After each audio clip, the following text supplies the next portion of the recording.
Yeah, we're good. Yeah, it's been, mate, you'll come right to that mic. All okay, right. yeah, we know, yeah? Yeah, we're good. We're good.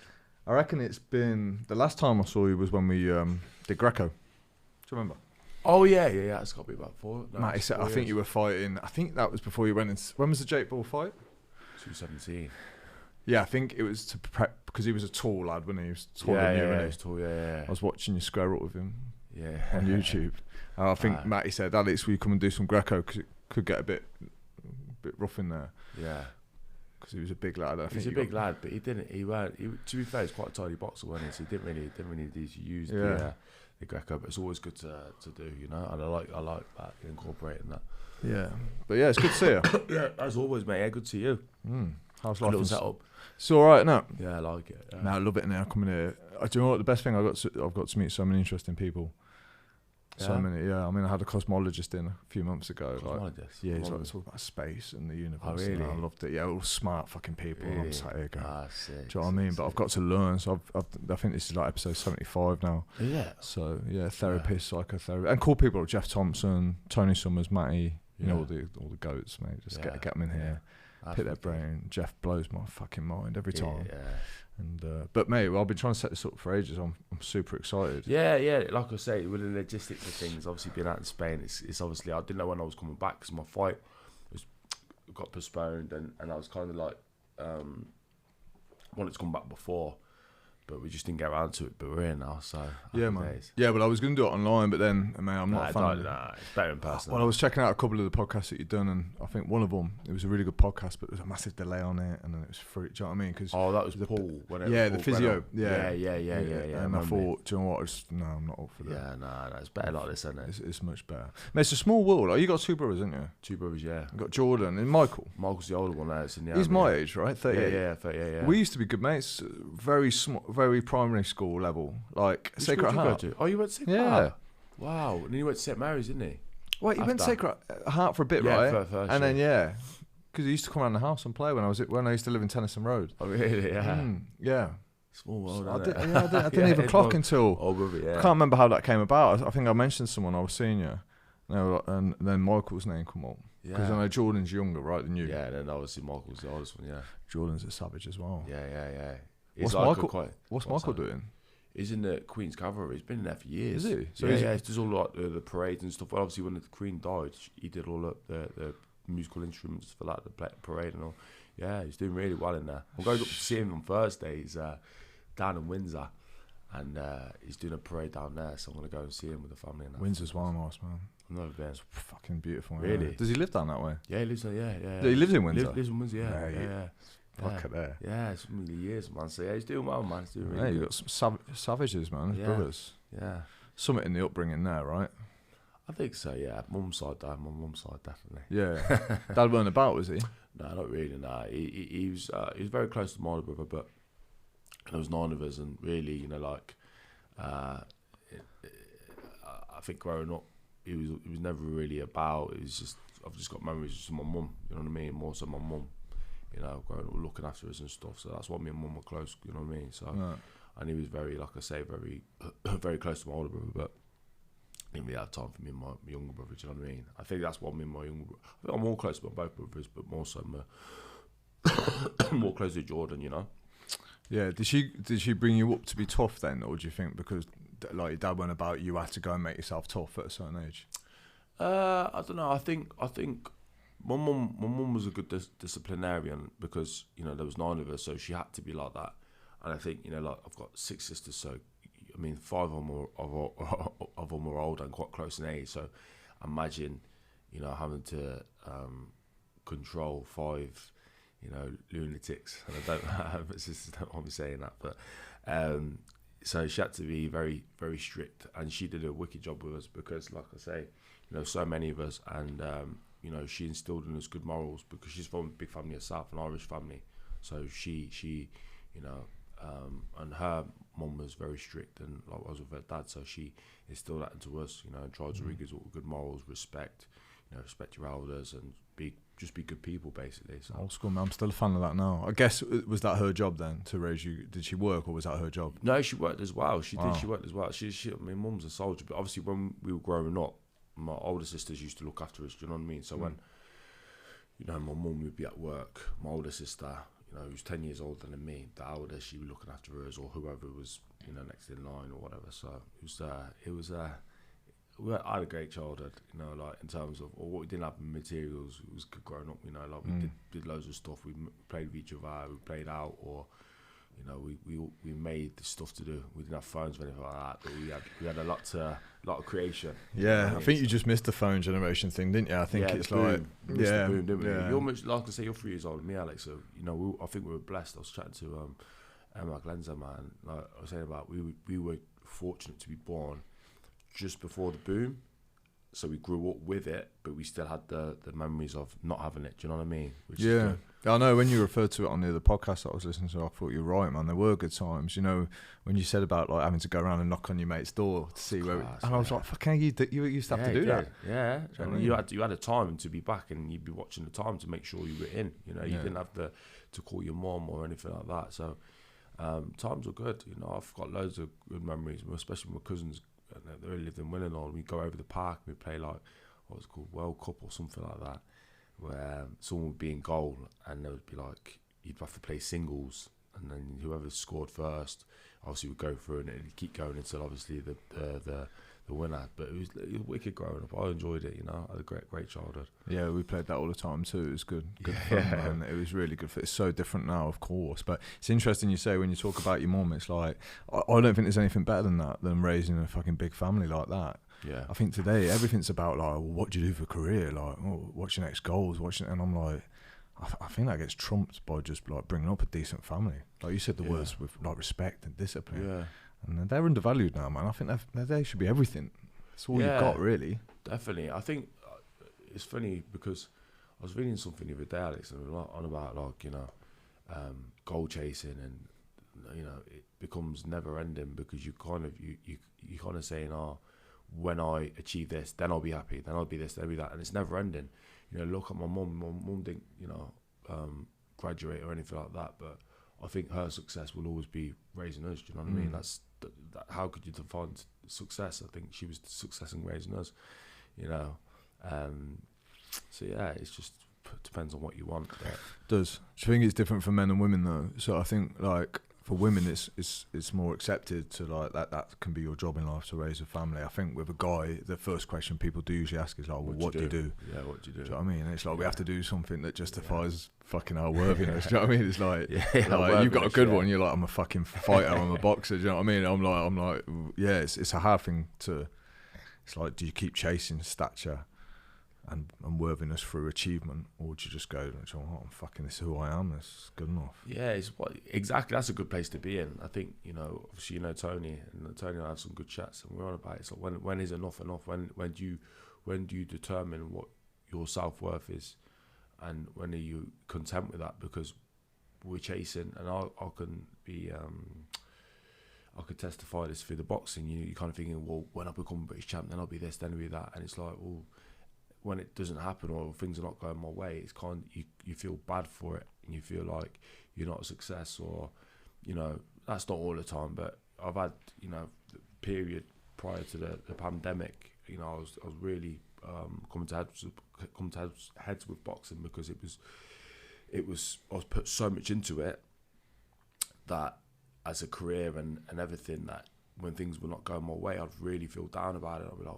you know, why is this, you know, why is that? And it really, I identified so much with, you know, boxing, and that was who I am, that if I wasn't succeeding in life, boxing, then I wasn't a success. Yeah, I get that. There's two ways to look at that though. It's like, well, firstly, like, do you think you'll ever regret like dedicating yourself to a sport and working hard? Because even if you don't get the accomplishments that you want in boxing, like, it makes you who you are, right? Yeah. Like you say, all that discipline, the fitness, the friends that you make, all that kind of stuff. So I don't think there's ever a downside to busting your ass and working really hard. No, definitely not. But you know what it is, Alex, because it carries so much weight into other areas of my life. You know, the fact that I can be disciplined to get up in the morning when, you know, okay, it's in Spain, it's not too bad. I'm getting up in the morning at like 6 o'clock in the morning, go for a run. So that's for me, it's not a problem at all. And you know, having that work ethic that carries into other areas of my life, because I can do it, no problem, you know. So there's a lot. There's no regrets where that's concerned. It's just, you know, like when you boxing's a very expensive hobby. Do you know what I mean? So financially, it hasn't really gave me anything as of yet to justify all the sacrifices. But having said that, the memories I've got and the social network that I've built is enough to justify it. So and it ain't over yet, bro. Yeah, it's not over. Fucking over yet. Do you know what I mean? Yeah, it's one of those. It's not done, man. You're back in the game. You've picked the hardest sport to do it in. Troy was saying the same. He was like, it's brutal. Just the amount of cancellations you've had and stuff. I was listening to the podcast. I was like, when's it going to work? Like, you know, when's someone going to? But every story you told, it was like, and then he pulled out, and then he pulled out, and then it didn't happen. Do you know what I mean? And I was like, wow, it's a tough old game, man. And not only that, it's tough when you're in the ring. It's tough. Yeah. Like, so, you know, fighting's hard enough, let alone the cancellations, cutting weight, the stories you were telling about cutting weight. Oh, do you know what I mean? That day bullfight, I was psychotic for that. Like, it was a very, very, you know, I was staying with Glenn at the time, and I wouldn't speak to anyone for about 2 weeks. That's how long it would take my body to gradually get the weight down. And I did it late because we only had 6 weeks. And Glenn fell out with me initially because he didn't want me to take the fight, because I'd already peaked for 2 fights that fell through in the summer.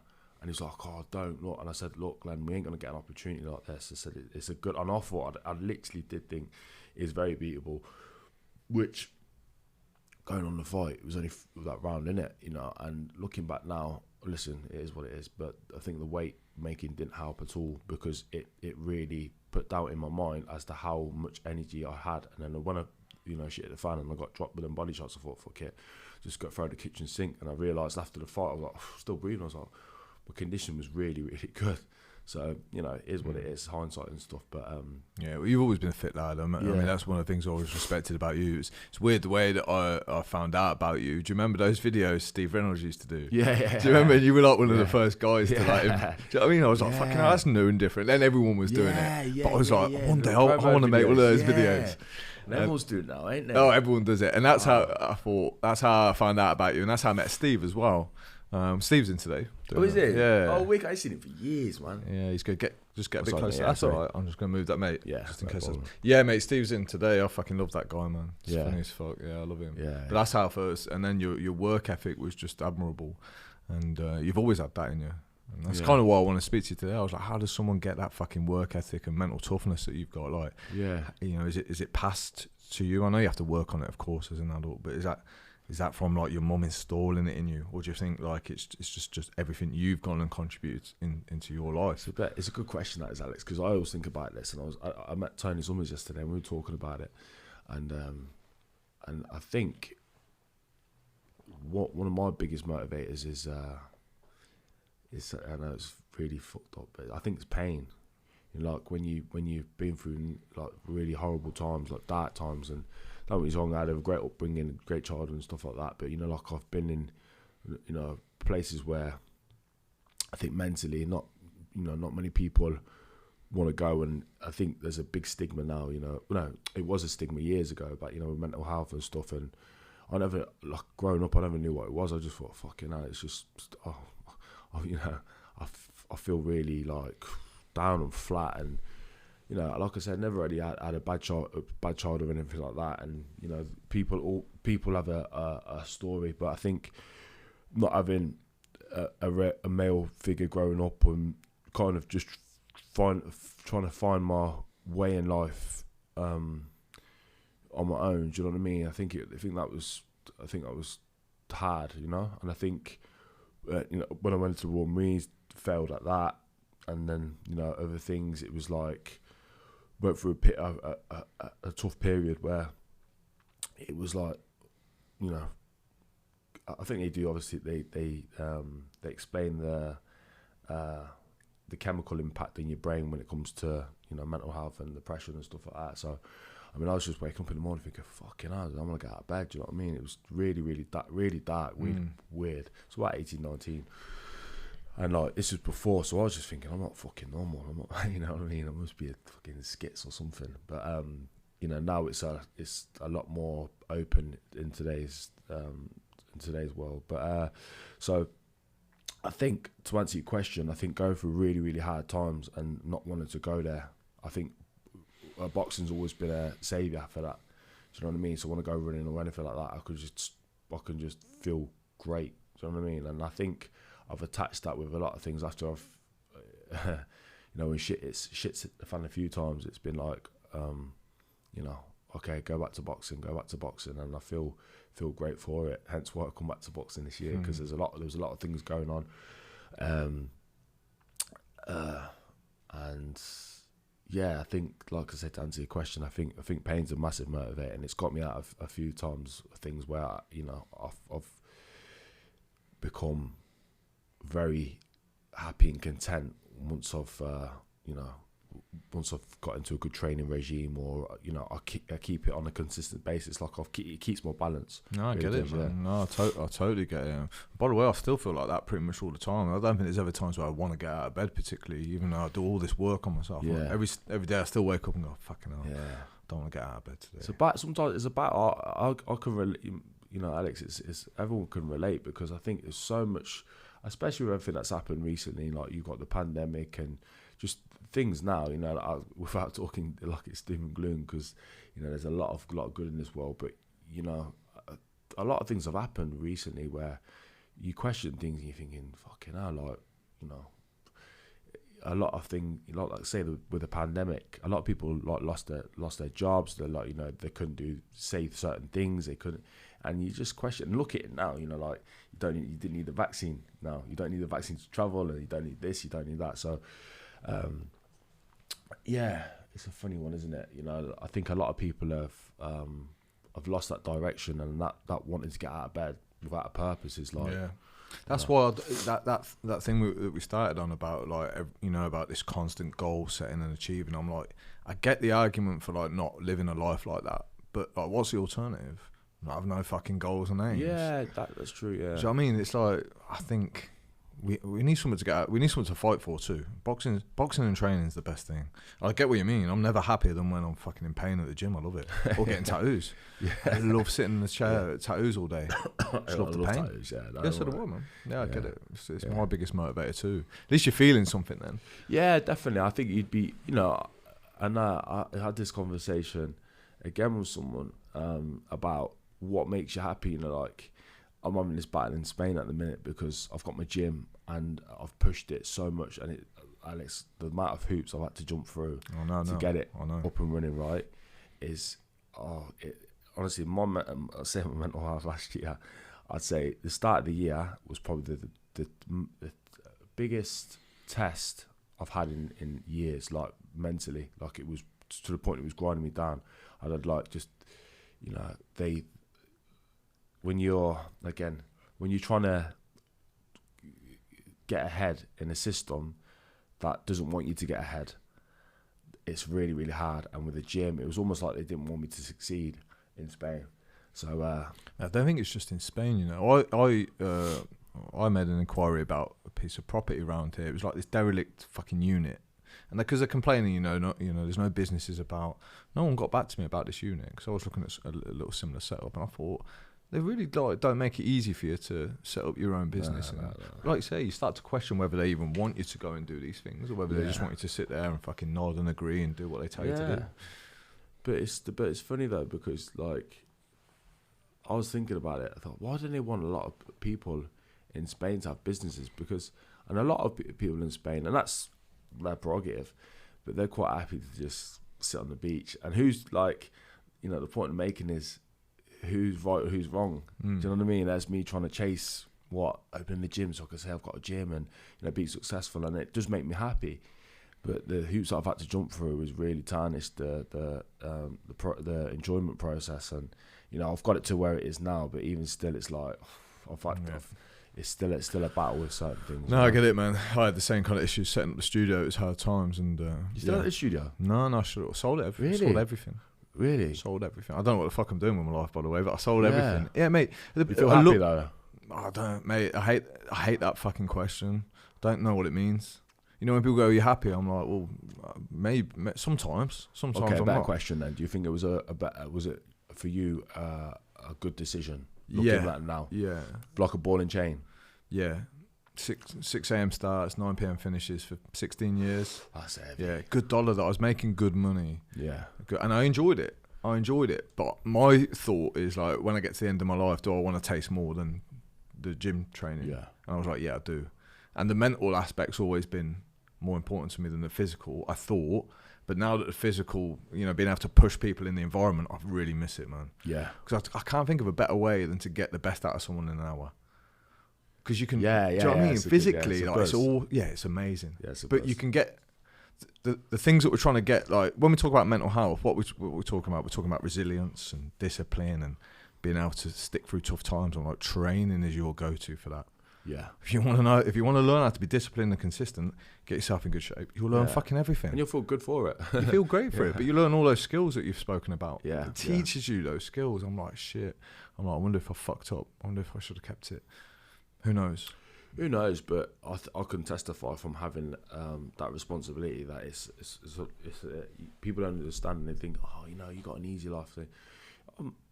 I've made it easier than what it could be, but listen, getting up in the morning and working all the hours God sends to train people is a good thing, and I chose to do it, but it is hard. And I can 16 years doing that. You know, them kind of hours is fair play to you, man. But I'm still cracking in the hours. I think it was more, and again, I loved all my clients, so no disrespect to them, but I think I just wanted more out of them than they could give me.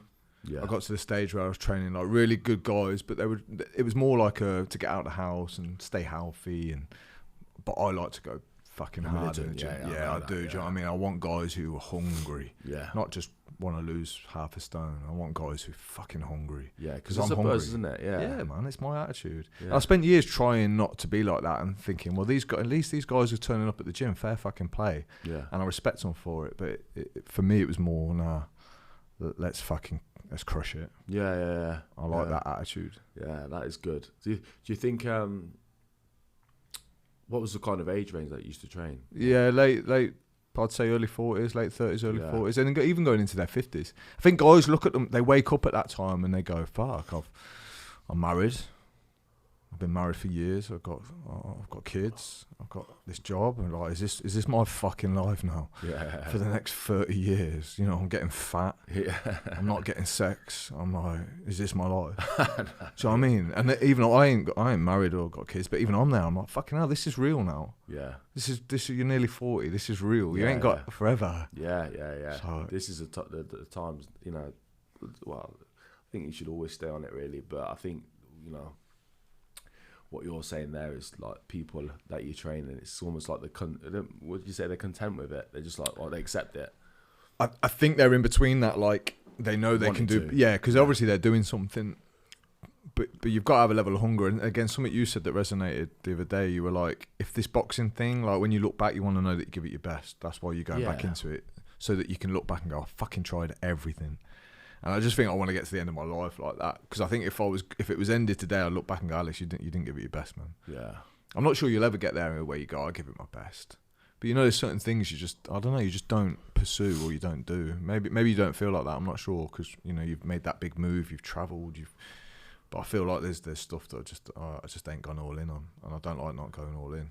Yeah. It's not a good feat. No, it sucks. But again, it's that thing, isn't it? Like I said earlier. But what is enough? For me, it's more effort. When I look back, I know I've been lazy through my years. Okay. Do you know what I mean? It's not necessarily. It's about how I've shown up, mate. Do you know what I mean? Yeah. That's why I got into boxing, because you have to show up, man. You have to train hard. It's too hard not to. It's too hard not to. And I think I work on a laptop now, mate. And I work from Starbucks half the days. Really? It's cushy. It's easy. Nice, isn't it? Yeah.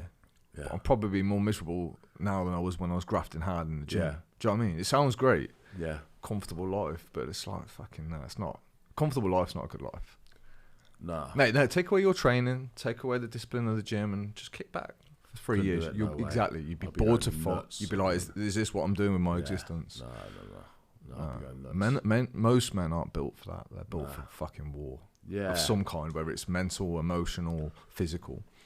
And it's funny because you get all your Jeff Bezos from Amazon and Mark Zuckerberg with Facebook, and they're all into fighting and MMA now. They've all started. Yeah. So it's like, hold on, you conquer that business world, yet you go back to the primal fighting game. Yeah.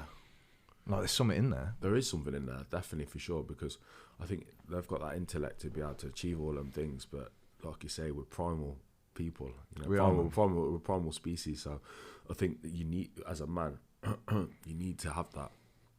Obviously, everyone's different, but I'd like to say that I think most men like to feel that kind of masculinity. Definitely. So, but it's a bit of a swear word now, mate. You're right, man. You got this. Yeah, I know. Do you know what it is? I've only since I come back, I'm like, mate, you should have stayed in the warmth of Marbella, man. It's fucking.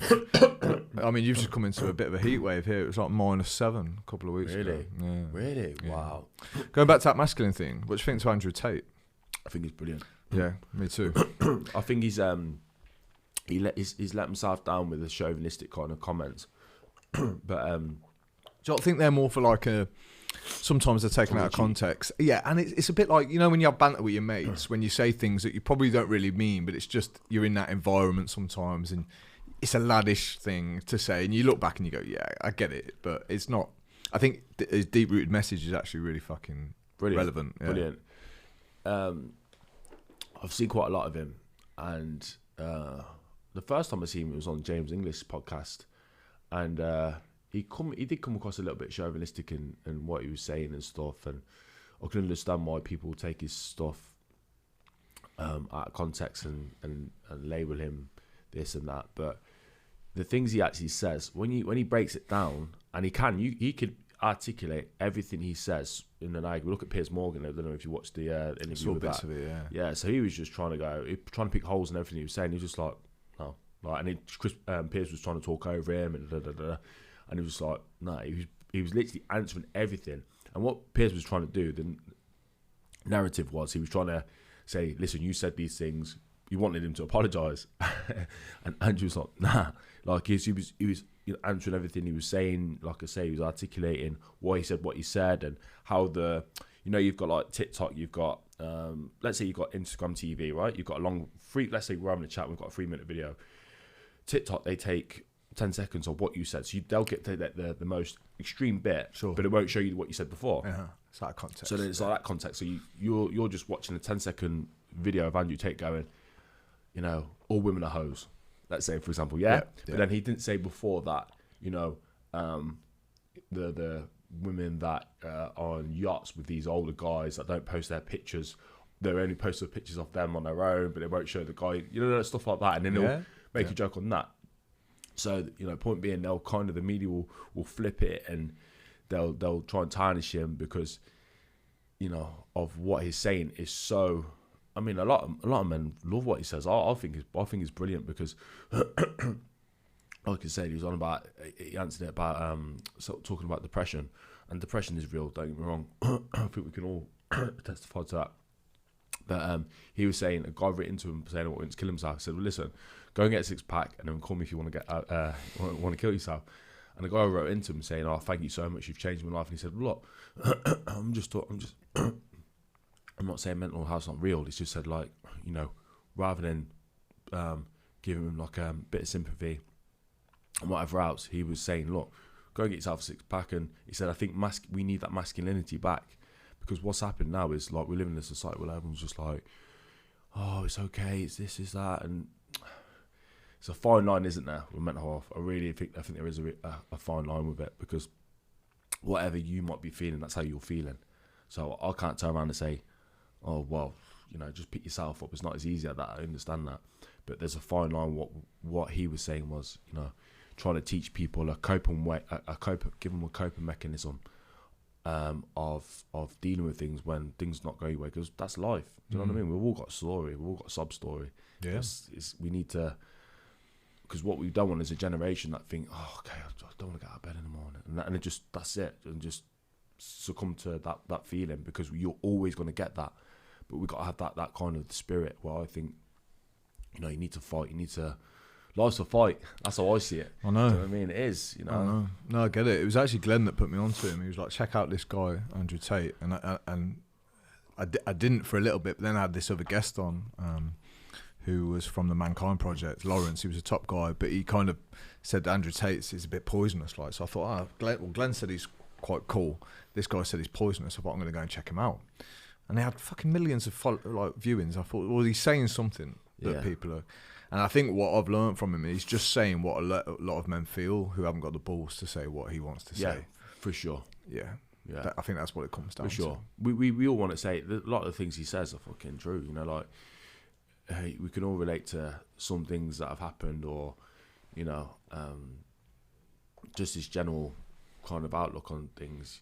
We want to say it, but no one's brave enough to say it.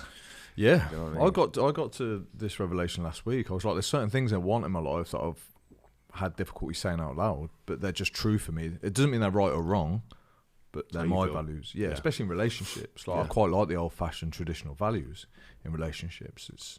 And pretending that I don't, it's just bullshit. So I'm like, well, why don't I just fucking go for that instead of pretending? And if people want to think it's chauvinistic and fucking old-fashioned, then fuck them. It's like old-fashioned in the sense that what women should not stay at home, yeah. No, but if going back to your mum's story, like I don't think there's anything more worthy than bringing up a beautiful family like that. I think it's the fucking best thing you can ever do. Yeah. And like I hear story like when you're talking about your mum, it's just inspiration. I'm like, what a fucking legend. Yeah. Versus if you went, well, you know, she had this successful career at this corporate company. I'm like, oh, that's cool, but no. I know which one I'd rather. Do you know what I mean? Yeah. And I think like women are starting to like head down the direction which most men are, where they're chasing goals. And I'm like, well, no one's getting happy for it. Yeah, I think the old, again, I'll just say what I think, fuck it. I think the old-fashioned way works. Because what I find very confusing now in today's generation is it's okay for women to be goal-setting and stuff like that, but what I find is the masculinity of a man,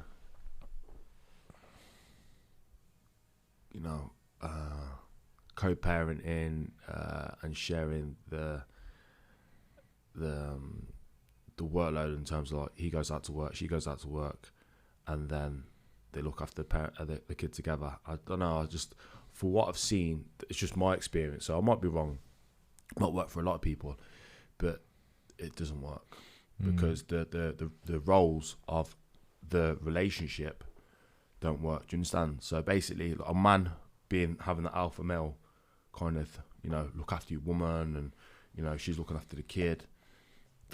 They both know the roles, but when they're both doing it, it's almost like the man doesn't feel that masculine no more. He doesn't feel as masculine. Again, everyone's different, ain't they? But, of course they are, yeah. You know. And again, you could say, well, that's the guy's fault, you know, he's got to step up. And to some extent, again, for me, this is never about right or wrong. It's just what I believe to be true and what I want. It's definitely not saying a woman should stay at home, but it's like, I don't think there's anything worth sacrificing for the benefit of raising a good family. Yeah, that's what. Yeah, that's I kind agree. of, do you know what I mean? It's like, surely, that's what I mean. Yeah, that for me anyway, that comes first. Yeah, and you can get a successful career. But the thing that amazes me is like with these successful careers, like let's say you're 50 and you're female and you've got no husband and you've got no kids and you're going home on your own every night. I think I regret it. I'm 38 with no wife and no kids, and I already regret not putting more effort into relationships. And I'm a fucking guy. Like I would love that. I would love more of a reason to go out and do the work and make more money. So I think when the core of that is missing from your life, like I think the older you get, the more lonely it gets. True. Yeah, true. Yeah. I think I don't know. I just find in our generation now, Alex, you know, we're both in our mid to late 30s and to find someone that has that kind of mentality is hard, because you know we are living in a generation, and credit to the women that want to go out and they're very career driven. But like I said, there's not many, and that's just obviously people I know. The people that are in good solid relationships are the ones where the women the men are going out to work and the women are raising a family. And if you've got a little side hustle, the women, great, but they're their sole think, you know, purpose is raising the family and doing a good job with the family unit. So, but again, everyone's different, aren't they? So who knows? Yeah, and one of my friends, she openly said, look, you know, I want a guy to take care of me, and I want to stay at home and look after the kids. She got fucking destroyed by some of her friends. She was like, really? This is the year 2020. You should be going out there and getting the job. And she's like, hold on. You know, we campaign for free speech, and then as soon as someone says, like, an Andrew Tate pops up and says something, people want to shut down. It's like, well, hold on. If you want free speech, we've got to let everyone get their opinions and views out. And I think it's okay to have old-fashioned traditional values. And I think there's some women that would like it too. If I'm honest, I think they'd appreciate it. Yeah. In fact, they might breathe a little bit and go, "Thank fuck, man! I ain't got to pretend to do this corporate bullshit and hustle all the time. I just want to be at home, fucking bringing up the kids, which is the best thing I could do ever with my time." Listen, and respect to the woman who said that, because she's being honest, and there's nothing wrong with that. If she wants to be looked after, and a man's happy to go with that agreement, and it works, so be it. You know what I mean? I love women. I couldn't think of anything better than having a woman to look after. Do you know what I mean? Yeah, definitely. It's one of them. It's who knows what's right or wrong. Whatever you do, just be happy. Yeah, like I say, mate, I've gone past this right and wrong thing. It's more about what I believe. Yeah. And no one can tell you that's wrong if you believe it. No. Do you know what I mean? I think we're ignorant if we should tell everyone what's right and wrong. It's just like, well, forget that and just double down on what you think and what you believe. Yeah, definitely. Yeah. Mate, you've travelled the world, man. Yeah. Rio, Thailand. Was it Rio? I know it was Brazil. Yeah, Brazil, Argentina, Spain, America. Been everywhere. I've been. Well, the travel trip went back in 2011. I started in 2011, finished in 2012. That was started in Thailand, then the Philippines, then Australia, then South America, then North America. So that was like nice. 6 months. It was originally 9, but we cut it short in Brazil because. And Australia, because Australia, one, it was very expensive, and two, Brazil, we were just like, we stayed at a jiu-jitsu camp, and it was just fucking dirty, and I was like, I'm not staying here. Listen, I was getting ringworm and everything. I was like, get really? it's bogging. Yeah. And I was like, listen, I'd rather just cut it short, spend the rest of the money in North America. So I feel like you've lived a life, man. Like you've done a lot. You know what, Alex? Like, I'm content, you know, if I died tomorrow, that's something more. If I died tomorrow, I could say I've lived like a good life in terms of I've done what I wanted to do, you know, personally. That's why I think I'll be ready now to have a family or to kind of settle, because I've done everything. I've done my boxing, I've done my travelling, you know, with birds, you know what I mean? So it's like... You know, I've got a missus at the minute now. Yeah. So it's like, it's a tough one. It's just...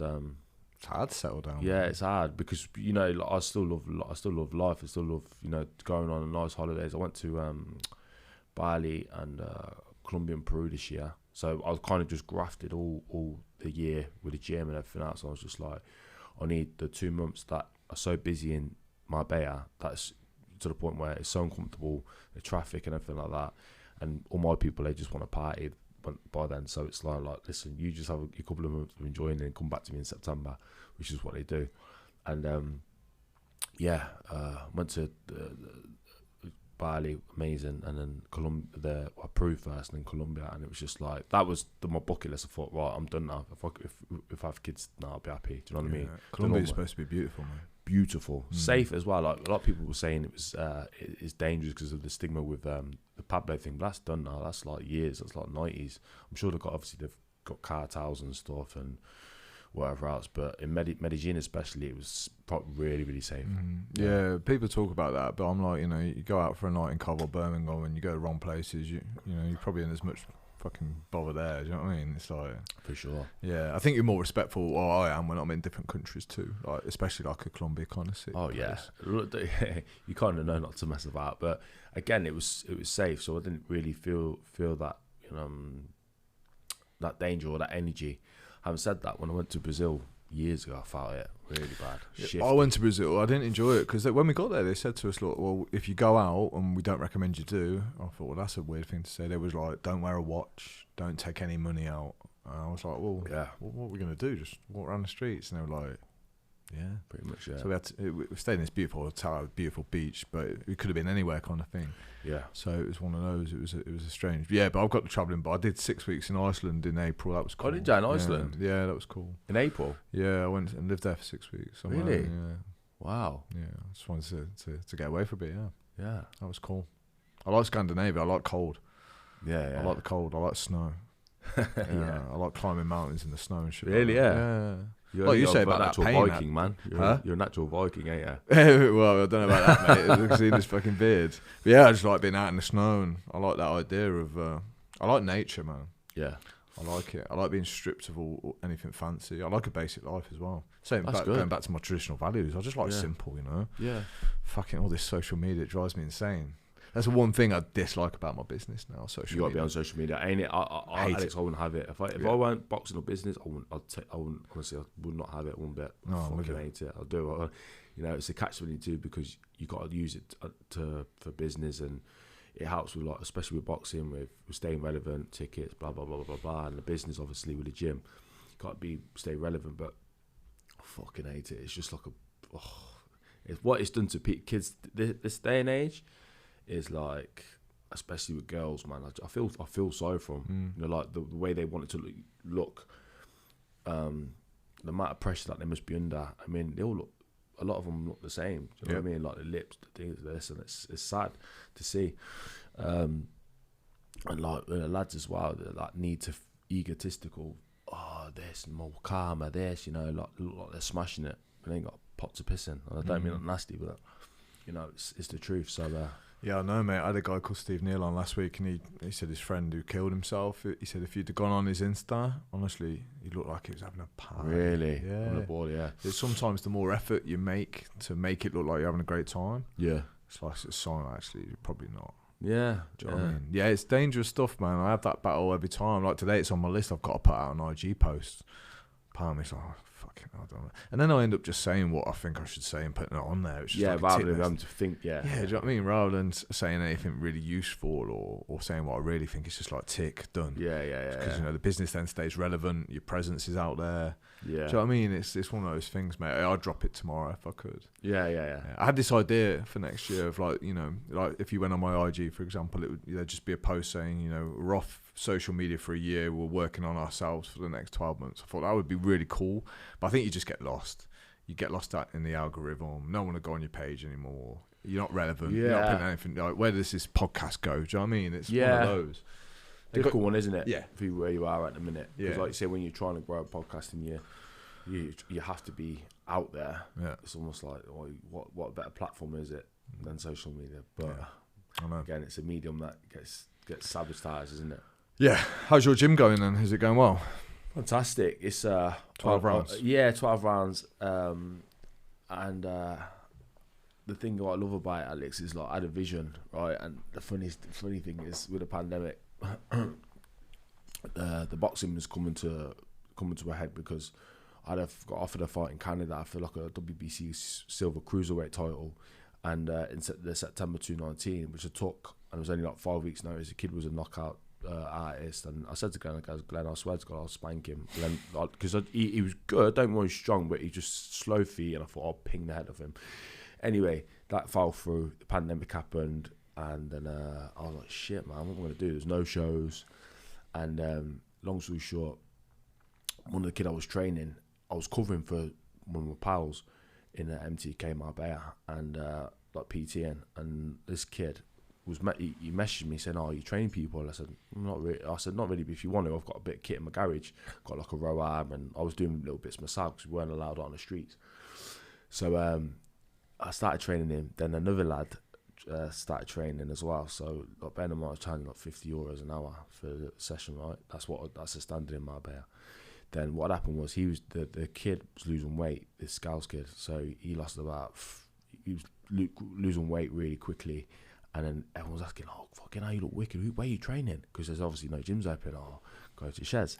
So lo and behold, I was doing like 20 hours, and I'd be doing like 30 hours. And before you know, I was like doing really well. But you couldn't spend the money either, so I was just like ping, ping, ping, ping, just like stacking it. And then lo and behold, when the gym started opening, I was still having normal people. And then I was getting complaints from the neighbours and stuff saying, "Oh, all these people are coming in the garage, blah blah blah blah blah." So I said, "You know what? I have to bite the bullet." But the gym that I tried to, I was looking for units. One of them fell through, and there was the one that I'm in now. There's a unit that's near the beach where I'm in now, currently now. And I said, if that ever comes up, I'm gonna get that. So I have to go there to go food shopping. So on my little trips, one day it came up. I was like, literally seen a sign from a distance. I just you have to come off the slip road, come off it, took the number, rang them, and then they said, "Oh, look, well, if you want to have a little viewing, then come next week." So I went in there, and this was like, I think May or June 2021, which was last year, and then I seen it, and it was just like a shell, and I just thought, and I had vision straight away. I thought I could do this, and how it looks now is exactly how I envisioned it, because how I utilise the space is it's only 150 meters square, and you can look at like a ring on the walls that you can kind of assemble and then put away when I want space for like the circuits and stuff. Yeah. So you've got that, you've got all the cardio kit, you've got all the CrossFit kind of things, like all the bags and stuff. So how you utilise that space is amazing. It's really, really good. So I've kind of, even though I've had to jump through loads of hoops with it, which I explained earlier on in the podcast, to see it where it is now, it's just like amazing. Do you know what I mean? It's like, it's a buzz because, you know, to have that vision and to have it created, you know, exactly to a T, exactly how I wanted it, and how it's all operational now with everything. It's amazing. Yeah. So, and it's yours. That's yeah, it's mine. That's the best thing about it. I always found more excitement in the vision and the setting up. You know, the chaos of setting up and all those hoops. I found that way more exciting than running a business. Really? Yeah. The actual like. You know when you've done it all and it's there and you're like, this is awesome, and then after like a month you're like, oh, now I've got to turn up every day. Like, do you know what I mean? It's almost the thing that it then ties you down a little bit. Yeah. You could say tie you down is not the right language, because if you love it, it's not a tie down, is it? But you know what I mean? It's like, I always get more fun in the creation. You know, that thing that vision that comes into your head, and it's making that happen. Yeah. But then I'm like, well, I've got a new vision now. Yeah. Does that make sense? Yeah, no, it does make sense. I think like I say, the process of actually setting up was exciting because even though it took longer than what I wanted, and that's because obviously the way Spain do things, I found it like I'd see the floor, I'd see the ceiling go in, then I'd see the painting, then I'd see the changing rooms, then I'd see the floor, and then the equipment. So bit by bit, I was like, oh god, this is coming in this week. So it was a buzz. But I know what you mean. Like I say, that when you're going in there every day, it's like, okay, this is it now. But I don't know. I think, like I said, I've got other plans to go online and stuff like that, which is another venture that I'm looking at doing. I think I'll be doing that next year. So depends who you're training too. Like that lad you just spoke about, the Scouse lad, like they're the kind of lads you want. They're hungry, man. They want it. Kids if everyone who comes in that gym is transforming and getting better, you ain't getting bored. Nah. It's when things get stale and it becomes just a habit, and like people just turn on, do the bare minimum. It's like that ain't good enough, man. Nah, it's like all my people. They're hungry, man. Yeah. Like even the girls, they train hard. Yeah. Well, that's because you probably set that culture and standard. Yeah. Right? You don't come to you if you ain't gonna put the effort in. Nah, I won't. I'm not asked. Like I know. Yeah, I'm in a position where I'm like, I've got enough people now that I'm like, if you train with me, you train how I train you. Yeah. Not the other way around. I love that. Yeah. But that's what you stand for, man. If I book a PT session with Joe Sherriff, I know I'm getting fucking hammered, you know. Yeah. So you kind of go with that, and I think I let my standards drop a little bit in that area where it was okay to just show up. That was good enough, and I was like, nah, that don't sit well with me. Like, yeah. So I think after 15, 16 years in the business, you can get a little bit like that sometimes. You get friends with your clients. Yeah, exactly. So you think, and they don't, Alex, and they know you.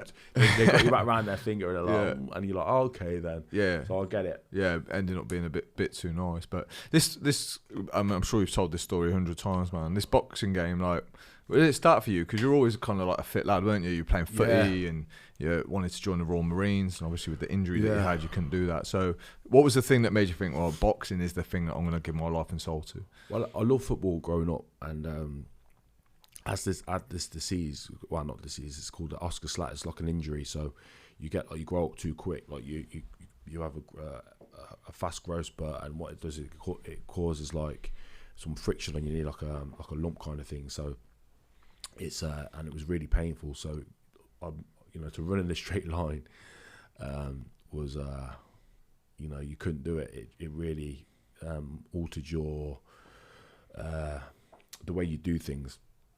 So long story short, with football, it was really, really painful for 1 and 2. I went from being, you know, half decent to really shit. Do you know what I mean? Because of that. So I then started training for the Royal Marines because that's what I wanted to do. You could vouch for this. Like, there wasn't as much opportunity there is now, nowhere near. You know, like, so I think leaving school, all you wanted to do is either get a trade, going to university, or going to military. Or if you were good at sport, you'd go down the route of doing sport. But I went into the Royal Marines, and prior to that, I was training at a gym called Future Fitness, which you probably know about. And Glenn Smith, who's got the red corner now, who's like, you know, my best mate, he was there, and he used to see me training, and I was only like 14, 15 at the time. So he, you know, would be talking to me and telling me about when he was in the RAF, and he took a shine to me, kind of thing. So I always remember he's, you know, a proper gentleman who was always very, very kind in that sense. So when I come out of the Royal Marines, I knew I couldn't play football no more, and, you know, I needed something else to do, because again, you know, training for the Royal Marines, that was a kind of purpose, a means to an end, but I needed to train to have that means to an end. And I remember going to boxing when I was like 15, but I didn't stick at it because it was quite far to travel. So my mum couldn't drop me off at the time because we didn't have a car and stuff. So it was a proper effort to get there, and but I enjoyed it. And so I thought to myself, like, when I found out Glenn had the red corner, I think I was like 17 or 18 at the time, I started going down there training with a guy called Russell, and then I started training with Glenn after. And that was it then. I just sort of like got the buzz for it, and I loved the pain element to it, where if I felt like shit, I'd go in there and I'd feel good, you know, because everyone in the gym, you know, I've got, which are like all my good friends now, they, you know, they took a shine to me, and they were really welcoming and proper good people. So, you know, that buzz of going to the gym, you know, and having that, what's it called, that friendship with people, and also, you know, the training aspect of it was always, you know, a buzz and a reason why I've kind of just kept going back, and then obviously I didn't know where it'd take me, to be honest with you, but I just knew that I loved it, and lo and behold, this is where we're at now. So it's kind of did me the world of good. Yeah, because you mentioned you weren't very skilled at first, man, with your feet and stuff. So it was really something you had to work hard to get at. Yeah. Did you ever have a problem with getting hit? Like, you know, some guys take that first shot and they're like, "Get me out of here," and then some guys go, "Do you know what? I'm not made of glass, man. I can fucking get stuck in now because I've had that first hit. It's not as bad as I thought." Nah, it's never nice getting hit, you know, when you're starting out in boxing. But I remember I was quite. I remember when I was young, my sister and brothers used to warm me up, so I used to have that. I was quite, you know, I used to have a bit of a temper. So I think I've always had that where I'm like, fuck, if someone hits me, I'm like, do you know what I mean? I've caught it. Some people go the other way, they go, oh, they're like, but I think it just made me, you know, see red.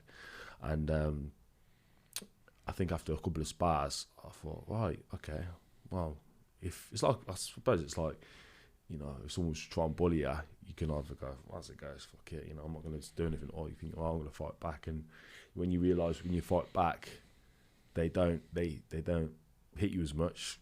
It's like anything, isn't it? You just got to, the goal of it is to fucking hit them more than they hit you. Yeah, absolutely, man. Yeah, but how important is it to have that like role model, that male mentor in your life? In fact, how important is it just to have someone to believe in you?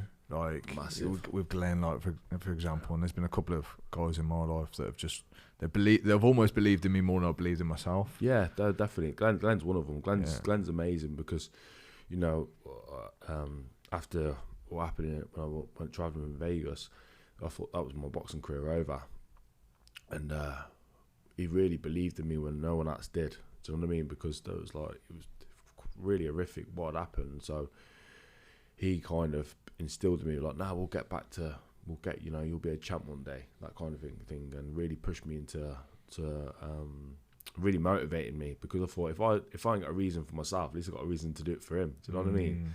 So it worked, and Yeah, he's been amazing, Glenn. He really has been I think every male needs that kind of role model or father figure. And I think the older as well, the older figure in your life is important. Yeah.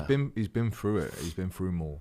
I always look up to guys that have been through more than I have. 20 years old. They've lived a life that I haven't lived. I don't understand why young men don't look up to people, because they can teach you so much, man. Massively. Do you know what I mean? Yeah. Especially someone like Glenn. You can't not respect the guy. He's been through his own shit. He's tough. He's kind. Do you know what I mean? He's a good man to learn off. Very much so. Although I remember telling him, I went, Glenn, I can't stop blinking in the boxing ring. He's like, okay, get in the middle of the ring. Put your hands behind your back. He's just there jabbing my face.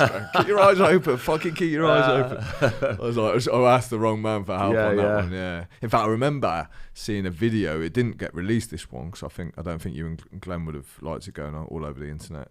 It was you and Glenn sparring.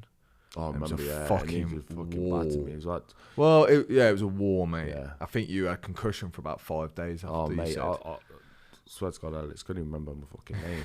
I really was. It was that was probably even that, I'd say to this day now, it's probably the worst concussion I've had. Like, he was, like, bearing in mind, we didn't have guards on, and we were clattering each other, like, hard. Like, some of the shots he was hitting me, when you hear that, it was like that for however many rounds we did. I think it was only 4 rounds, but like the body shots he was catching me with. I remember for 5 days, I got a concussion, not bad. Yeah, I can believe it. Yeah, but I remember him also saying, after this, most of your fights that you have will feel easy. Yeah, and I probably, he's right. I mean, it's probably not a nice way to learn, but it definitely worked. But Glenn ain't nice in the ring, man. Like, nice, but like you just said, you have it too. But I think you don't get to be a good fighter if you're fucking nice in the ring. Let's face it, it's one of them. It's too hard of a sport, mate. It's like, say, if you don't like it, get out. Mate, I broke my nose. There was times where when Glenn would hit me, man, I'd go home. I couldn't chew my food for 3 days. I'm serious. I just thought, what am I doing? I'm never gonna be like at a good level. I'm never gonna pursue this like you have. So I thought, why am I getting torn up? Like, I just couldn't handle it. My body couldn't handle it. Yeah. Do you know what I mean? Nose, ribs, and jaw. The jaw was the worst one. Oh man, it's not nice. No, because you can't move. You can't speak properly. And then like, even after booze now, like, I went out Friday and had a load of booze. My brain don't work the next day. I can't speak properly. I can't do it. And I used to find that after sparring, I couldn't say a sentence properly. Yeah.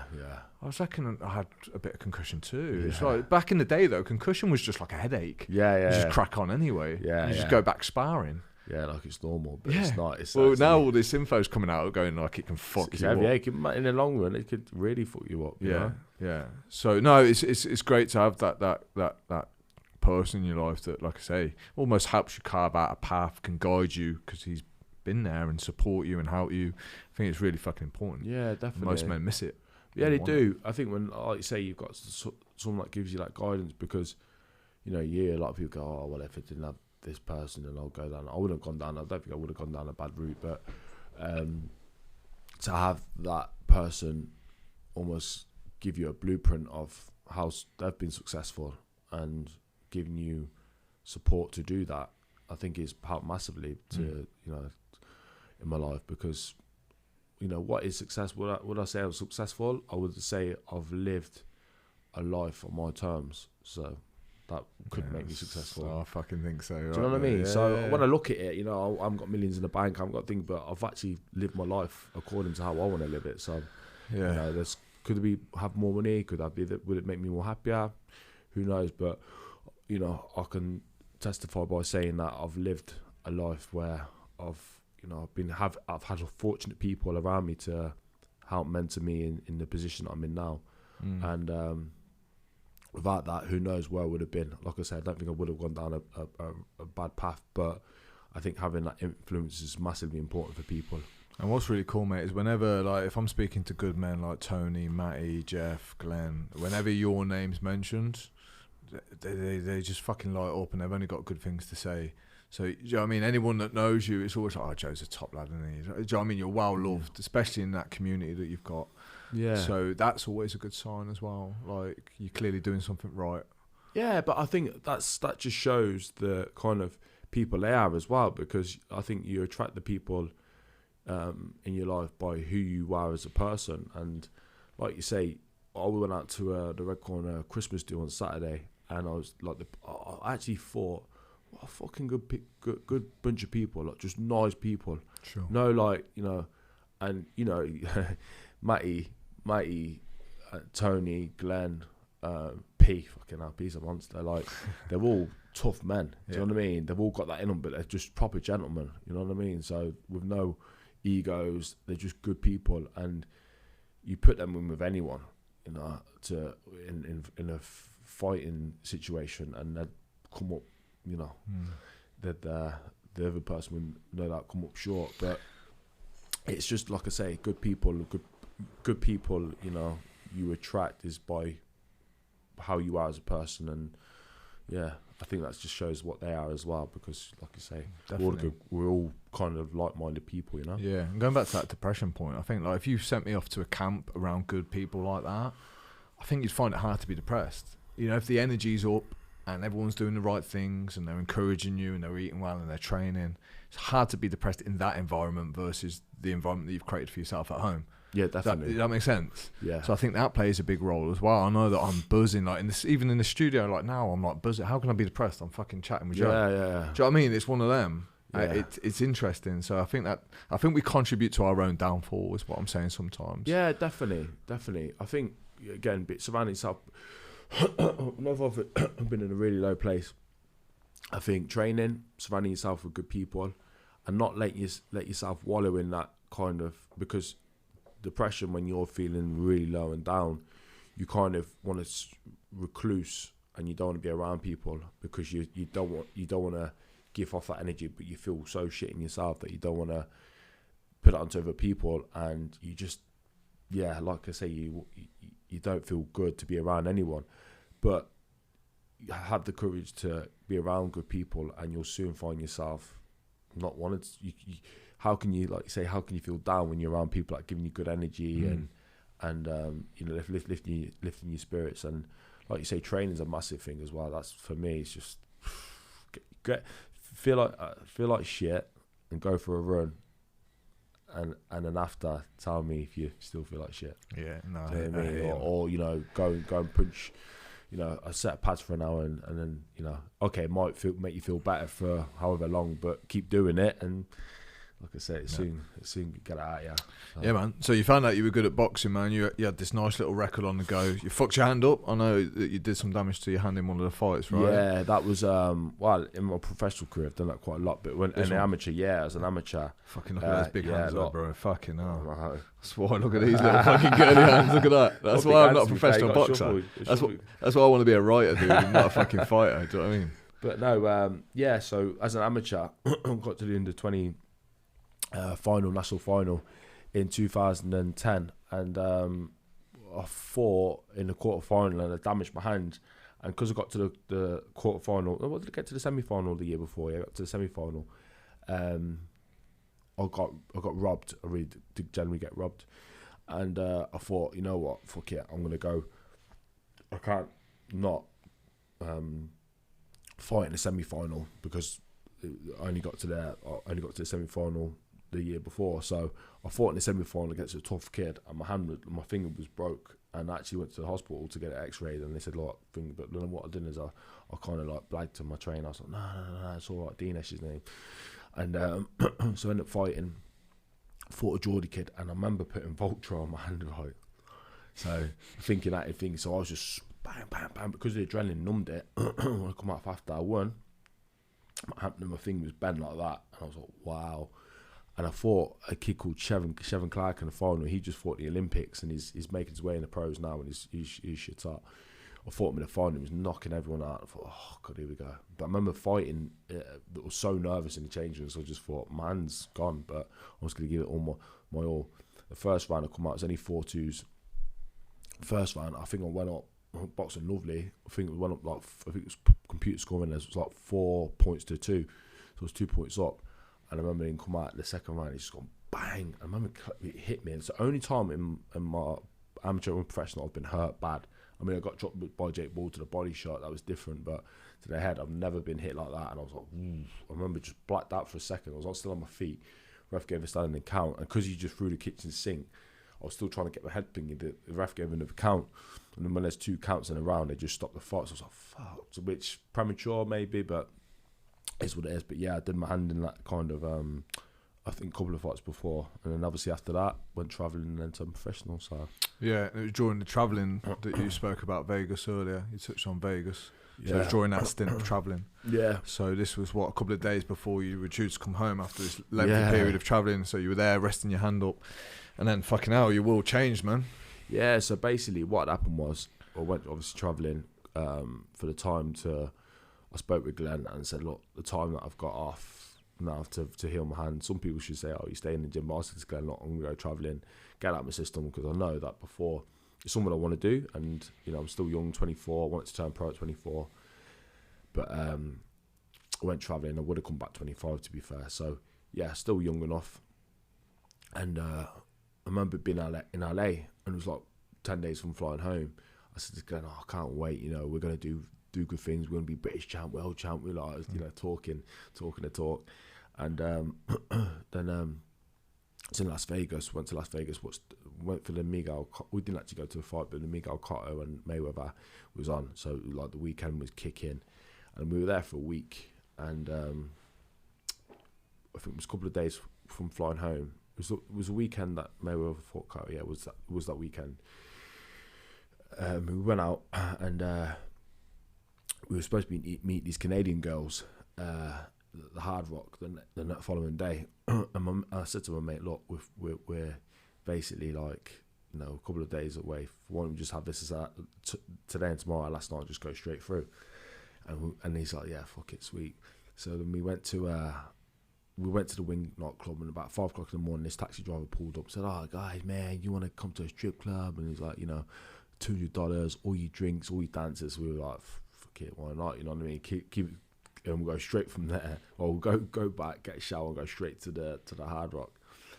And when we got there, it was like, bear in mind, you know, my mate had already paid, or I'd already paid, I can't remember. So then we got to the taxi driver was paid, and assuming that was our entry. So when we got there, the doorman asked us to pay again. I can't remember if it was me and my friend paid, but after we realised that we paid twice, we were like, and then we didn't want to go in there because it was just like no one was in there, and we were like, look, we don't want to go in there because we don't have money back. It was like, no. So it's like, okay.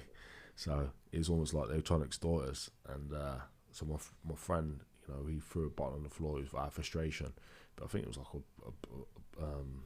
a plastic bottle, and the doorman started obviously, you know, retaliating, attacking him and whatever else. So I joined in, and I remember hitting one of the doormen, and as he fell to his knees, he sort of grabbed onto my ankles, and this was in the foyer. And the next thing you know, I seen a big massive shiny blade underneath the sofa, and I couldn't move. And then one of the other doormen just obviously, you know, started, you know, attacking me with it, and I just remember being like, oh fuck, my literal intestines were all so what happened then? So he was grabbing your ankles. Yeah. So one of the other doormen was to grab the blade. Right. And then obviously he's just gone bang, you know, stabbed me in my abdomen, pulled my intestines out, and then in my chest, and then the top of my head. You can't really see it now until I get my hair cut. But so you stabbed 3 times. Yeah, 3 times. Yeah. And obviously I fell out onto the concrete, the pavement. Sorry, and because how they caught him was he was on camera. And then he got into a taxi, so obviously got the taxi thing, and the taxi driver must have like grassed him up or said that it was him. But meanwhile, when I come outside and I was losing a lot of blood, I think it was like 3 litres. How many litres you got in your body? It was quite a lot. Mate, I forget all that stuff. But anyway, the doctor said, listen, you another 20 minutes, yeah? If you didn't have a drink as well, if you hadn't had a drink, you'd be gone. Because what happened was the alcohol slowed my heart rate down. And I was losing loads of blood. And what happened was, after that, so I've kind of come onto the pavement, gradually lost consciousness, and my friend rang a girl back home and said, listen, told them the situation. She managed to phone an ambulance, and they had to phone the police because the police had to come on site, make sure that no one had a gun. So I was waiting, I must have been obviously unconscious, and then the ambulance come then after the police. took me to the thing, and the next thing I was just woke up on the ward like, what the fuck? So has police got to show up before the ambulance? Yeah, because obviously they have to make sure that there's no, the ambulance are not going to come on site when there could be potential danger. So that was that. So what was it, man? Was it like a knife? Was it a fucking? Oh, it's huge. Like, put it this way, it was dark in the foyer, and I remember seeing it. Like, it must have been fucking 6 inches at least. And he fucking dragged it up your. Well, he put it in me and then pulled my intestines out, so it's just gone. You know what I mean? And obviously top of the head, So you could see your intestines, yeah. Fucking mate had my intestines in his hands. You know what I mean? So it was horrible. Yeah. How the fuck did you survive that? I can't get my head around someone's intestines coming out of them, and I'm still living. Wow. The aftermath of it was horrible, but and that, I think the incident in itself was, I had no choice but to. When your back's against the wall, you find out how strong you are because you've got no choice. But I think the aftermath of it and a reminder, when you go in the toilet and you can't, shit properly, your blood's coming out and whatever else, it's horrible. Do you know what I mean? You get reminded, and it was for months going back to the hospital and whatever else, having stomach cramps and whatnot. That was the hardest bit. And I remember going back into hospital really seriously because they didn't salt the intestines properly. So what happened was, obviously when I'm trying to process food and stuff, my stomach burst inside me, my intestines burst. So leaking out poisons, so I had to go back into hospital, and I was on my own at the time. My sister, I was living with my sister, and she was out. And I managed to phone an ambulance, take the latch off the door, and I said, listen, I'm fucking, told them what happened. And they're like, wow, they couldn't manage to come. I was in pain for about, I'd say a good 6 to 8 hours before getting treated properly. Took them, obviously put my morphine and stuff and put tubes up my nose. Managed to start draining out all the poisons before they could operate on me. And so that was like, I think that was in 2013, a year after. So it was like constant. That was hard, really, really hard. I was probably the toughest. Not so much the incident in itself, but the aftermath was like really hard to cope with, because I think it was like when it happened, I had no choice but to just get on with it. But then when it kept reminding me after I'd got myself back to a normal, being able to walk again and stuff like that, and it was like, fucking hell, here we go again. And it just reminded me, the incident just made me so angry. I was like, this honestly, the amount of times I must have killed him in my head, you know what I mean, got revenge on him. It's like, and I think that's probably why with the boxing, it's just gave me that motivator. So in some ways, I'm so thankful, because like I say, that pain is the motivator. The thought that someone could just, it's mad, isn't it? Like, how you can have a fight and it's just, okay, some say you shouldn't have been at the wrong place at the wrong time, you shouldn't have been there, blah, blah, blah, blah. But the thought of, I couldn't do it, man. I think, to get stabbed, and then to pull it out and then stab you again. Yeah, and then to pull it out and then cut you around the head, it's like, that's next level stuff. That's next. You're trying to iron me out, Yeah, for sure. I mean? Yeah, it's not it's not manslaughter. It's not nothing like that. That's attempt. That's to kill. After that third cut, then did they just fucking run off, or? Yeah, because my mate was screaming like, "Get the fuck away from him," and it was like he must have been like, "Wow, I need to get off now." So he's got in a taxi, and then and that was it. It was. Do you have time to feel fear at that point? You've been stabbed 3 times, or did you black out? Or no, well, it was a process. So I was actually lying there, and I remember it's the weirdest thing. And this is something that I'm not saying I haven't dealt with, but it's always a thing that I always remember, and that feeling is not nice. The funny story of it, I did DMT a while back, and I got the same feeling. Right. So, and I asked the shaman, he's like, oh, it's maybe a trauma, like where you haven't really dealt with it or whatever else, because the feeling when I was lying there, and I was thinking, I ain't gonna wake up. And I was thinking about my mom. I was thinking, fucking hell, like she's like, that was horrible. That was hard. That was really hard, and I was like, I'm not.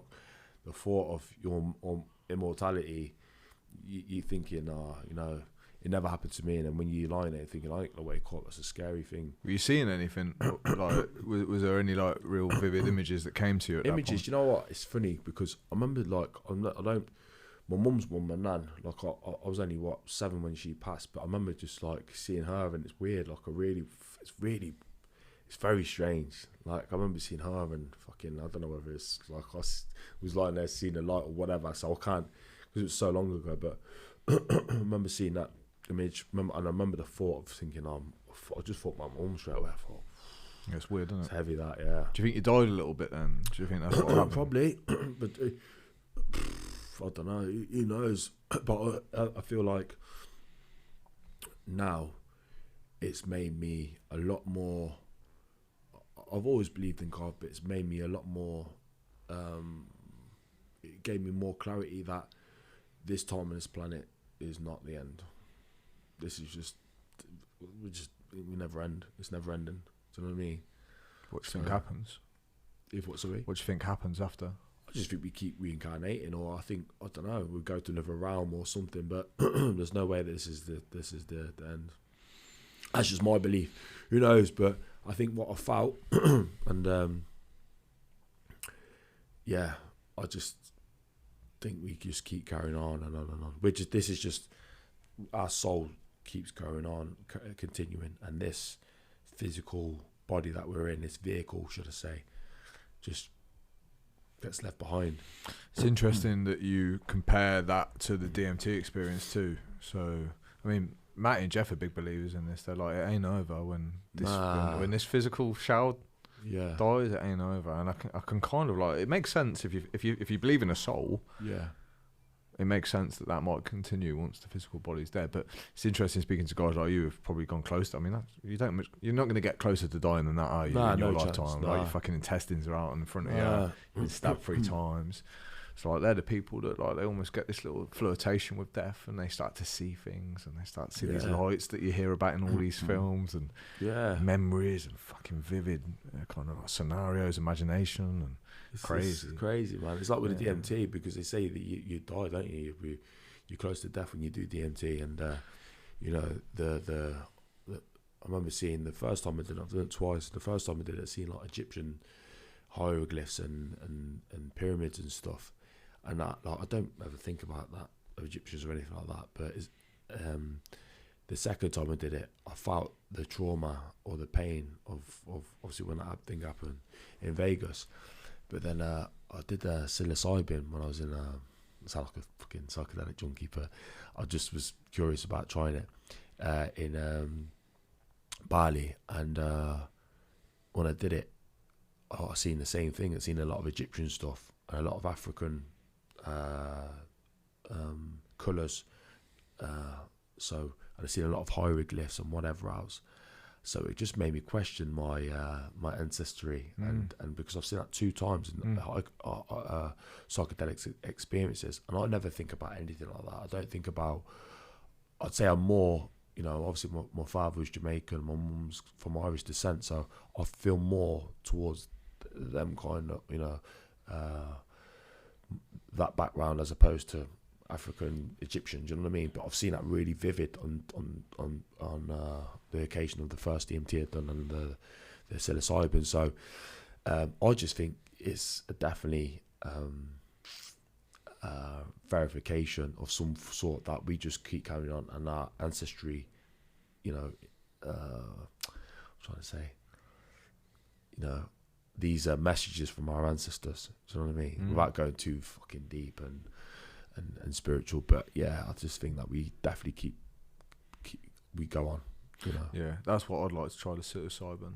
Amazing. It's a very profound experience. Yeah, I'm hoping they bring it over here, man. I know there's one clinic, I think, in Bristol, which they do like ketamine and stuff. Oh, do they? Yeah, they do now. Yeah, it's to heal specific traumas and stuff. Oh, really? Yeah. I'm sure it's Bristol. So obviously it's probably not easy to get in there. It's not like it is like in Bali, and like you can just go to. But yeah, I think there's something there, isn't there? I think it's, mate, we can't be so ignorant to just go, oh, we don't understand something, so therefore it doesn't exist. That would be such a bullshit attitude. So yeah, I mean, this was all over the news, right? What happened to you? It was crazy. It was big back home. Obviously, you've been a Coventry lad. It was on. I think it was on ABC in Vegas, and all on the news, all on that, and that panicked you, right? Because you were like, you didn't want to tell your mum, because that'd be my first fear as well. Don't worry, mum and dad. Like, I'll tell them when I get home. I'll be like, I have this little just incident. rolled up and I'm like, you know, 80 stitches or whatever else. But what happened, Alex, is I woke up and I was in obviously the ward? What ward is it? Life support. What do they call it? Intensive care. Intensive care. Yeah.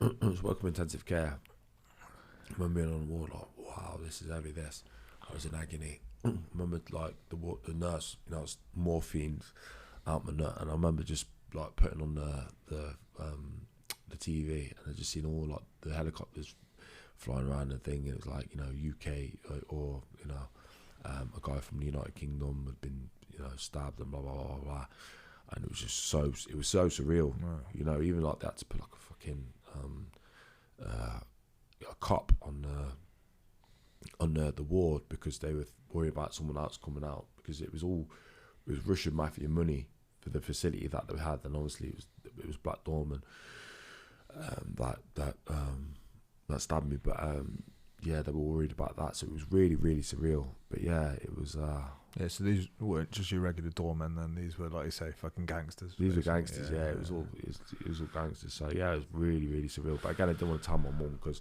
I just thought I'd just rock back and like, sure. yeah. Well, you just wouldn't think about it being on the news. It just wouldn't cross your mind, would it? It'd be the last thing. Has it affected the way that you approach life now? Definitely, good and bad. Definitely. What's the good? The good is I'm a lot more appreciative of certain things, and a lot more. I think I try and be I'm not saying I was a bad person before that, but I'm a lot more appreciative and thankful, and I try and be a better person to society. You know, I like try and be more. I think I'm a lot more compassionate to things and a lot more understanding. Do you know what I mean? So in that respect, the bad, I think I'm a lot more less sociable, because after it first happened, I didn't want to be around people, and it was just fucking weird. You know, like I remember going out, and it was so strange. I remember going out.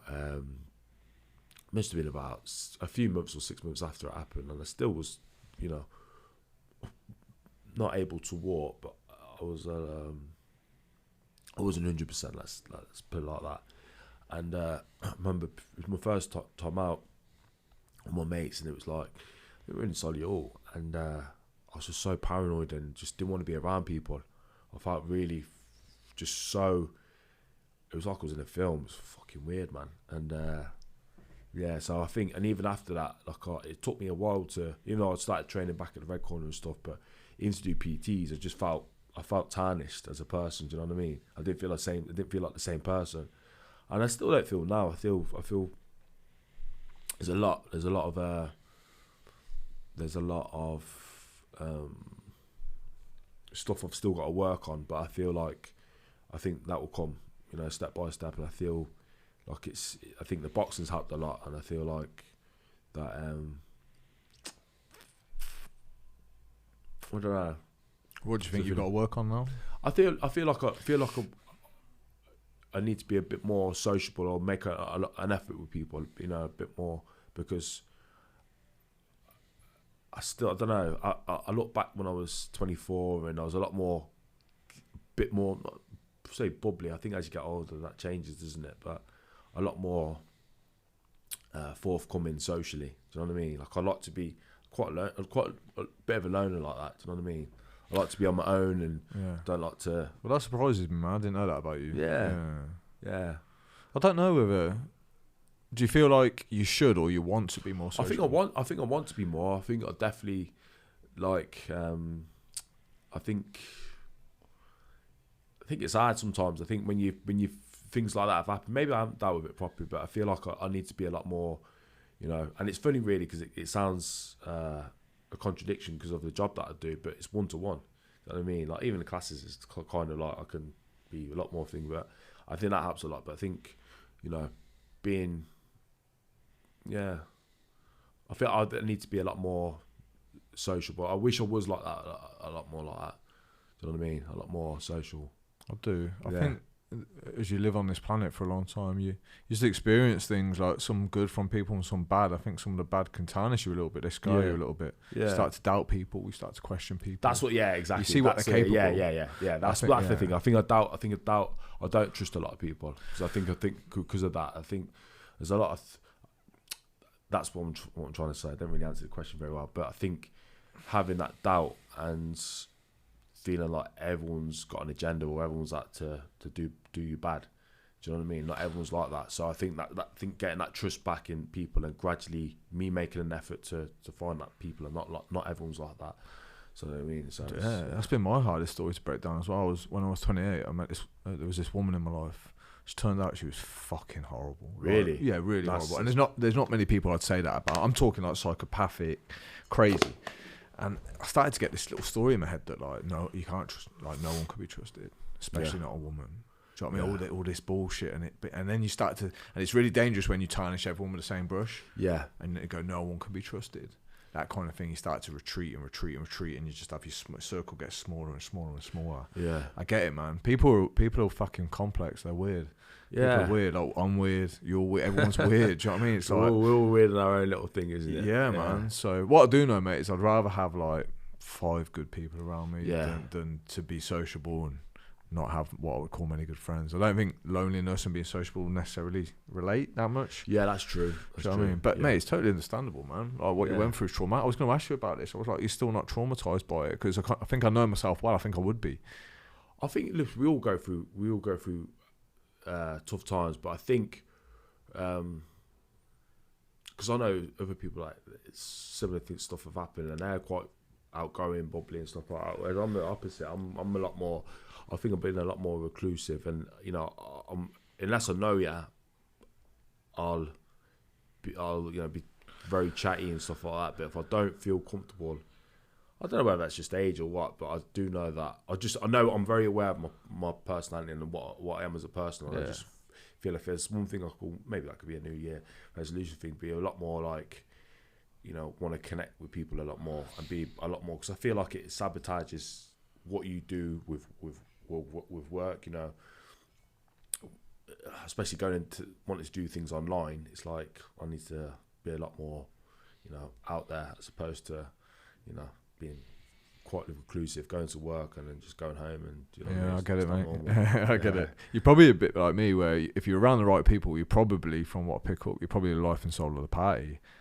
Do you know what I mean? If you're with those people that you love and true, well, I've seen you, mate. You're full of banter. And, when I used to go in the red corner, mate, you were the energy. Yeah. Do you know what I mean? It's like you knew if Joe was there. Honestly, ask anyone else, they'll say the same thing. It's like the energy back in the day was phenomenal. Yeah, it was wicked. Do you know what I mean? I think, like me, if you put me in an environment where I'm comfortable, I'll thrive. If it's one that I'm not, or I'm unsure of people, I'll sit back and fucking... I want out. Yeah, I suppose, but the red corner is brilliant for that, because again, they're people that I feel very, very comfortable around, and they don't judge you. They don't think, and you know, they're just great people to. You've been in the gym yourself, so you know that kind of environment.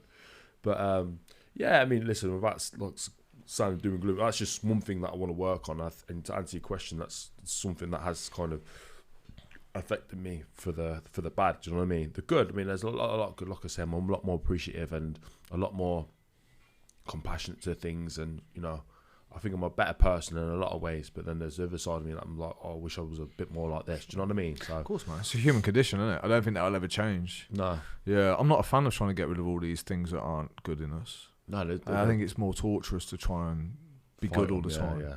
I'm like, do you know what? I'm half good and I'm half not good. Yeah. Fucking that's it.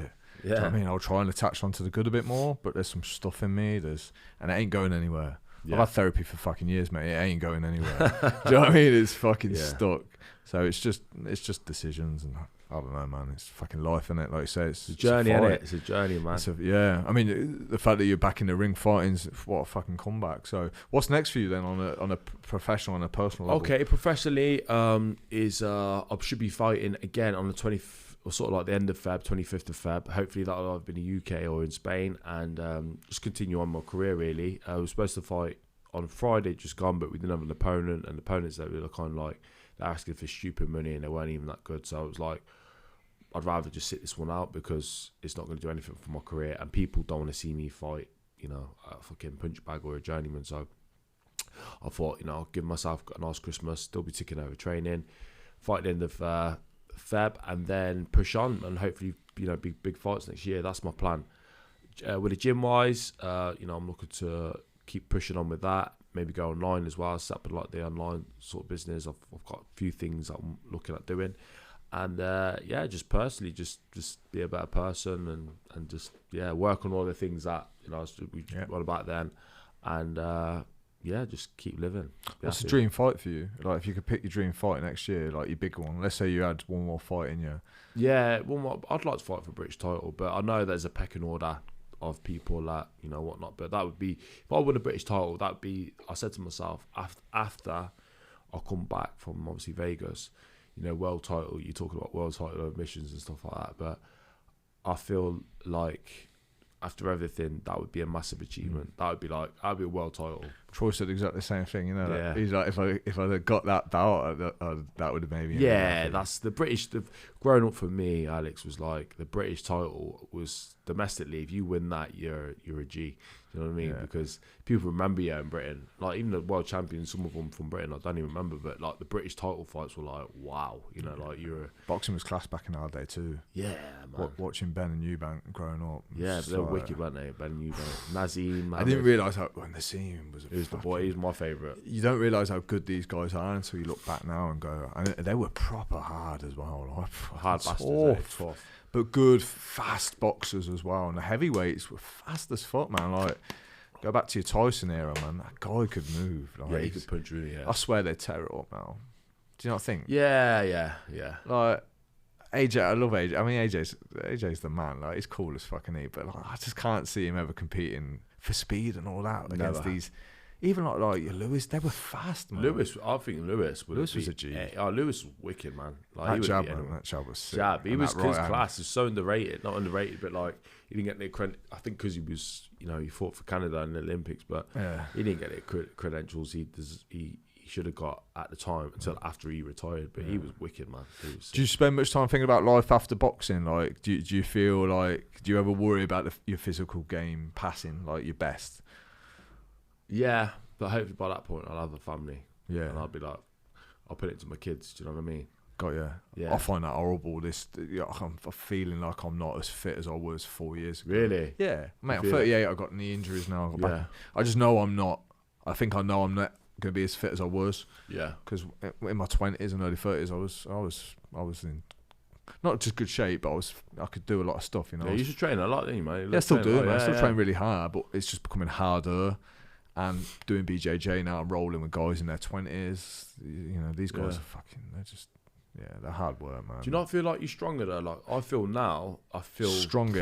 In my prime for time, that kind of strength. Like, I feel totally different fighter. One, because I've gone up in weight, but two, I feel better for it. Because although I might have a few little niggles and injuries and stuff, but I feel like I've got that hybrid kind of strength. Yeah, I get you. Do you know what I mean? Like, but you're 35, man. Yeah. Like, honestly, mate, not to fucking scare you. A few years' time. The difference between me at 35 and me at 38 is quite significant. Really? In terms of physical capability. Wow, yeah. 3 years. Wow. Yeah, man. Yeah, especially if you fucking suffered the most horrific injury, especially if you have an injury or something. Yeah. Or, I don't know, just circumstances But I feel strong. But just like I did Snowdon last week, that felt harder than ever. How was that? I was all right, but I did it with the backpack on because I'm doing a half marathon in January, 7th of Jan, over the Brecon Beacons. It's like an SAS route thing with 25 kilos on my back. Fucking hell. I know. I'm not looking forward to it. I just want to get it out of the way now. Yeah, I don't know why I said I'd miles do it. with a big, massive. It makes me show up. Well, I'll be a pig over Christmas. Yeah. I'm a pig anyway, but at least this will keep me training. Do you know what I mean? I mean, what are you sitting at now, weight-wise? I'd say about 97. You're 97? Yeah. Fucking hell. A lot bigger was, wasn't I? Well, I didn't think you were 97. Yeah, just because the last time we did Greco, you were 90, and you used to fight at 81? 79. Yeah. So really, you ain't got to shed all that weight, have you? No. I fight a cruiser, so I fight 90.8, so 90 basically. Nice. Yeah. So it's perfect. And the last fight, like I say, was in Spain in October 15th. I felt great. Yeah. I felt strong, like I could bulldozer. Yeah. I felt so much energy. So that little myth of coming down and being strong at cutting the weight, No, you look big.